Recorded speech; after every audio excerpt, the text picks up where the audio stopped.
बिस्मिल्लाहिर्रहमानिर्रहीम, अस्सलाम वालेकुम। क्या हाल है? आई होप सब खैरियत से होंगे। अल्लाह पाक का शुक्र है हम सब भी ठीक हैं। तो जी आज मैं बना रही हूँ रायता, जो कि होटलों में मिलता है, बहुत ही मज़े का।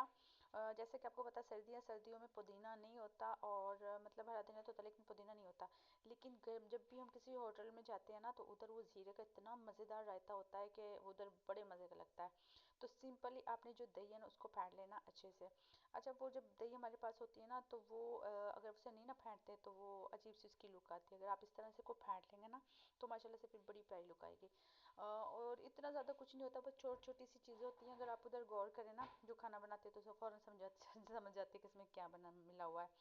जी अच्छे से फेंटने के बाद मैंने इसमें डाला है नमक, हस्ब ज़ायक़ा, थोड़ा सा कम ज़्यादा जितना आपको पसंद है। वैसे नमक कम ही खाएं क्योंकि आजकल बीपी का बहुत ज़्यादा मसला है। जी उसके साथ जी मैंने डाला है इसमें ज़ीरा। अच्छा, ज़ीरा जो आपने ना भून के रख लेना, क्योंकि ये काम आ जाता, कभी भी यूज़ कर लेते हैं। ये मैंने तवे पे तकरीबन 1-2 मिनट के लिए भून लिया था।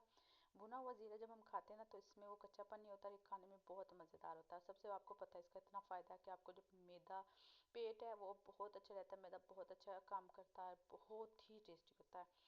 तो आपके जब मेहमान आए आप इस तरीके से बनाइए, एक तो झटपट बन जाता है, टाइम बच जाता है, ऊपर से फिर ये फ़ायदेमंद बहुत होता है, बहुत ज़्यादा खाने में भी मज़े का होता है। तो आज की मेरी छोटी सी रेसिपी माशाल्लाह से उम्मीद होगी आपको लाजमी पसंद आई होगी। लाजमी आपको एक छोटी छोटी सी टिप्स आपके काम मिलेंगे अगली वीडियो में। अल्लाह हाफिज़।